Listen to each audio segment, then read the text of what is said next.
Hello.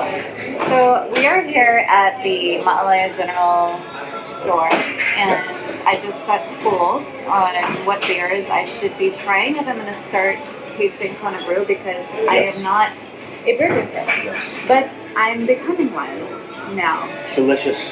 So I started with, they gave me a Kona Light. So obviously I've tried Longboard and Big Wave, which are like the well-known brands, which were around when I was in like high school days. So yes, we were talking about how growing up, Kona Brew was kind of like the high class beer. Mm-hmm. Yep. Even though obviously there's so much more other options, and we in Hawaii don't have the same exposure to the rest of the world like what you would see. So we were talking about what is the difference between a craft beer and a non-craft beer, and why there's kind of this, a little bit of like a separation going on there. Sure. So like a Budweiser, a Miller, Coors, your domestics. Okay. Those are mass-produced, cheaper, very good beers, very good quality. Their standards are very high. Craft beer, really the evolution of it kind of happened about 30 years ago. Okay. Maybe a and little it's bit more like an artist type of Yeah, a lot of them went back to the roots, back to the Bavarian roots. So Bavaria, that's where really a lot of the beers come from. The monks really, like your Stellas or Franziskaner. The monks? Yes, so they really... So this is spiritual what we're doing. You're right. We're having a spiritual experience. Yes. Okay. You get spiritualized every time, right? So this is monk sanctioned. Mm-hmm. They really perfected the craft. So getting back to your roots is getting back to kind of that. A lot of the craft industry, when it first came out, even Kona, their first staple ship was Fire Rock. A lot of people think so. Fire Rock is a pale ale. Yes, and so I'm familiar with this.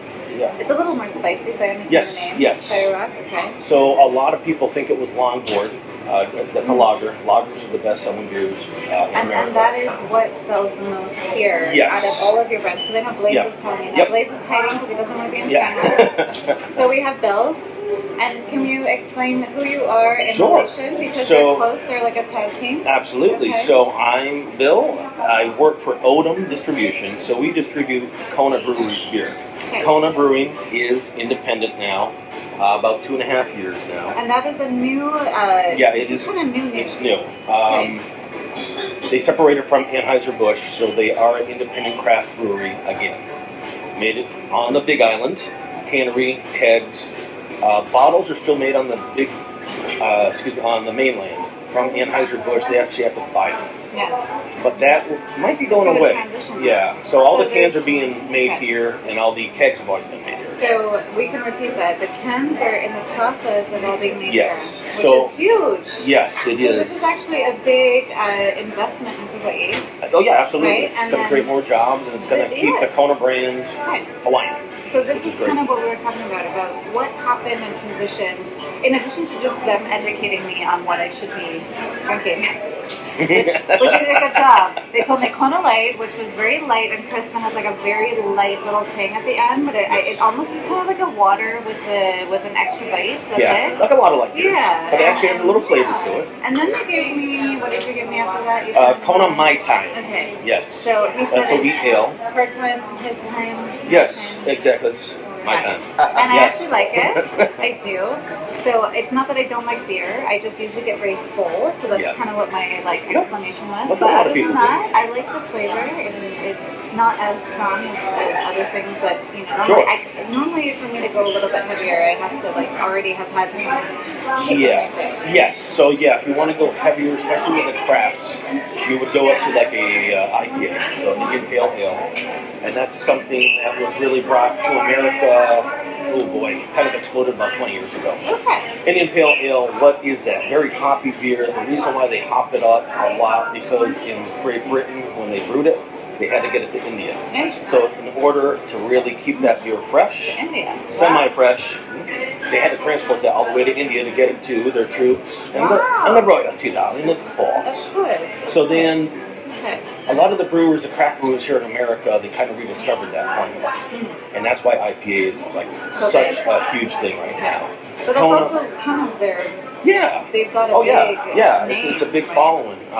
So Kona's biggest ones, their main IPA is Kua Bay IPA, 7.3%. That's going to be more malt forward, so it's not going to be as hoppy. It still has that hoppiness to it, but it's not going to really take away from somebody that really isn't an IPA drinker where they're actually going to enjoy it. Okay, so I might try that. Yeah, and a true IPA drinker will enjoy that one as well. Yes. My personal favorite IPA from them, cheap plug here, Gold Cliff IPA. Okay. That is a pineapple IPA, which is fantastic, 7.2% alcohol in it, so it gets you to Happy Land a little bit quicker. Happy Land. Yes, and we have to get to Happy Land. Yes. If we don't get to Happy Land after drinking what is the purpose, What right? is the My purpose? Yeah. gosh. Well, obviously it's a spiritual experience because Yes. we just talked about the Yes. origins. Okay. Yes. So before we lose time here, just because I kind of forced them to video at random. What was surprising, or what I thought was really an amazing kind of note, was that even in the transition of different ownerships or different business alliances, they have kept all of their local employees employed. So they have guys that have been here since it opened in the 90s, and they've stayed with the company, and they're still here, and they're still happy. And then we've got a whole bunch of new kind of breweries and job opportunities happening. Yeah, because the new brewery, it's only been open for a little bit over 2 years, and it's only this is in Kona, right? Yes, this is in Kona, right? If you've ever been to Kona to the Kona restaurant or old brewery, it's literally right down the street.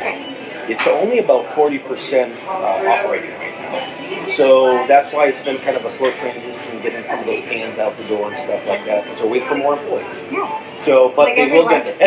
Exactly, right? That's everyone right now. So if this was think pre-pandemic, they'd probably be 110%. Yes. Yeah. Okay, so and I think that is one of the misconceptions that people do think, is that there is not a local gift back, but there is in the sense Yes, of there is. jobs. Absolutely. Jobs, that's everything for Hawaii. We need to be able to stay here and be in a happy place, a place that we want to stay for life, that we want our friends to work in, we want our cousins to work in, our sons to work in. So it sounds like you guys have done that, and that is how you're giving back. Yes. And then they're supporting our trilogy event tonight, which is happening in like an hour, so we have to go. But we have to sample one more. We're going to stay here, but we're going to turn you up because Trilogy is sponsored tonight by Kona. So did you say that Trilogy only has Kona in there? Yes. Right? They only have Big Wave and Longboard. Okay, so they specifically chose to have a Hawaii brand in their books. Yep. So there's a lot of trickle-down effects. Yes, great. And there's people love it. And there's a lot of like local ties that maybe we don't know about. Absolutely. That we will get into. Thank you so much. Well, thank you, my dear. You're so awesome. All right. Bye.